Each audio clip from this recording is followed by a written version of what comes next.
ایک ایک فرد کا نام لے کر بیان کیا، یہاں یہ شہید ہوگا، یہاں یہ شہید ہوگا، یہاں یہ شہید ہوگا، اور پھر امام حسین کی شہادت کے مقام کی نشاندہی کی، اس جگہ حسین شہید ہوں گے۔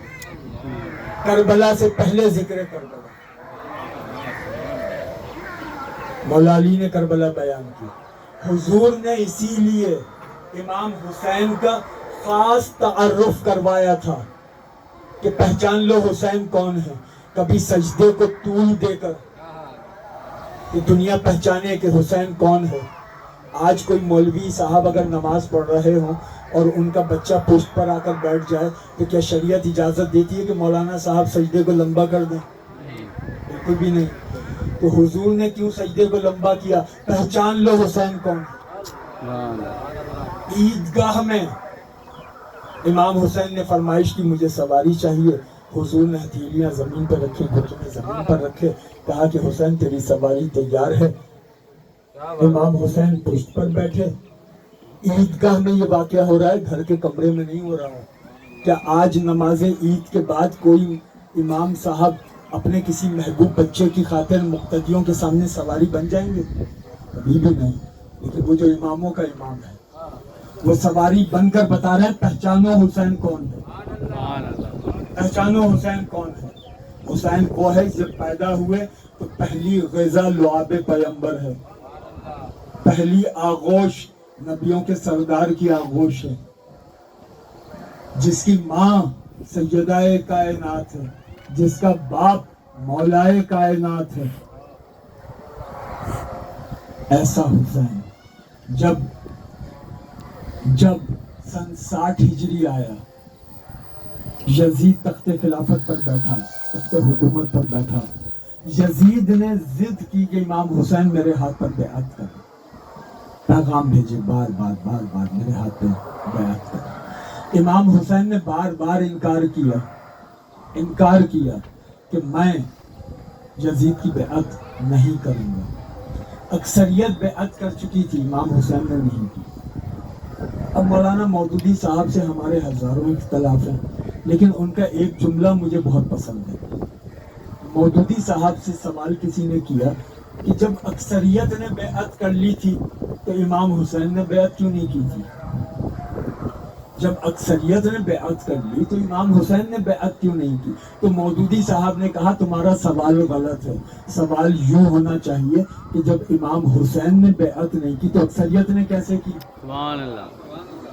سوال تو یہ ہونا چاہیے، کیونکہ دین تو حسین ہے، دینست حسین، دین تو حسین ہے۔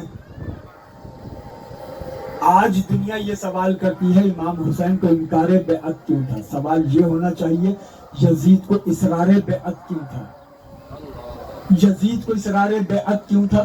کیونکہ یزید جانتا تھا سب بیعت کر لیں، حسین نے بیعت نہیں کی، کسی نے نہیں کی۔ اور کوئی بیعت نہ کرے، امام حسین بیعت کر لے، اس کا مطلب ہے سب نے کر لی۔ کیوں؟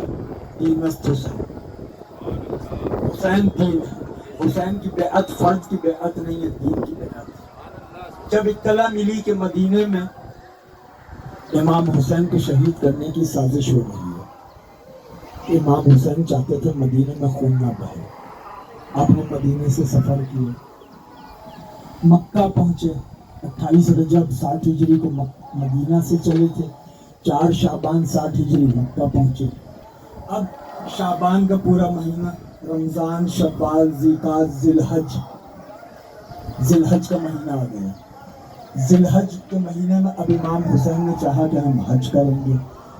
1 2 3 4 5 6 7 ذی الحج آ گئے۔ مغرب کے بعد 8 ذی الحج لگ گئے۔ اب رات میں اطلاع ملی۔ اب یہ روایت جو میں بیان کر رہا ہوں اس کو بھی عبدالسلام قادری رضوی نے لکھا ہے۔ انہوں نے کہا کہ اطلاع ملی امام حسین کو کہ یزید نے 30 افراد بھیجے ہیں احرام پہنا کر کہ امام حسین کو شہید کر دیں حج کے مجمع میں۔ یہ واقعہ لکھ رہے ہیں مولانا عبدالسلام قادری رضوی۔ تو اس لیے میں کہتا ہوں احمقوں، اپنے بڑوں کو پڑھا کرو۔ انہوں نے کہا ہے کہ کربلا کا ذمہ دار یزید تھا، یزید نے قاتل بھیجے تھے احرام پہنا کر کہ حج کے اجتماع میں امام حسین کو شہید کر دو. امام حسین چاہتے تھے مکے میں بھی خون نہ بہے، مکے میں خون نہ بہے، اس لیے امام حسین نے مکے سے بھی سفر کیا. دنیا حج کرنے آ رہی ہے، نبی کا نواسا حج چھوڑ کے جا رہا ہے. آنے والوں میں اور جانے والوں میں فرق ہے. 9 ذی الحج کو حج ہونا ہے، 8 ذی الحج کے دن میں امام حسین مکے سے باہر جا رہے ہیں، دنیا حج کرنے آ رہی ہے. آنے والوں میں اور جانے والے میں فرق ہے. آنے والے اس لیے آ رہے ہیں کہ ہم حج کریں گے، جانے والا اس لیے جا رہا ہے کہ حج ہوتا رہے. سبحان اللہ، بے شک. کیونکہ حاجی ہونا اور بات ہے، محافظ حج ہونا اور بات ہے. سبحان اللہ، سبحان اللہ، حسین محافظ حج ہے. بے شک. اب امام حسین 8 ذی الحج کو مکے سے چلے. اب یہ میں بڑی تیزی کے ساتھ یہ پوری دستاویز بنا رہا ہوں. 8 ذی الحج 60 ہجری مکے سے چلے. 2 محرم الحرام 61 ہجری میں کربلا پہنچے. پھر 2 محرم سے لے کر 6 محرم تک یزیدی لشکر یکے بعد دیگرے آتے رہے. امام حسین نے اپنے خیمے لگائے تھے نہر فرات کے ساتھ. جب یزید کے لشکر جمع ہو گئے، اب ان کی تعداد کسی نے بہت بڑھا کر لکھ دی، کسی نے بہت گھٹا کر لکھ دی. یزید کے لشکر کے کل کتنے افراد تھے؟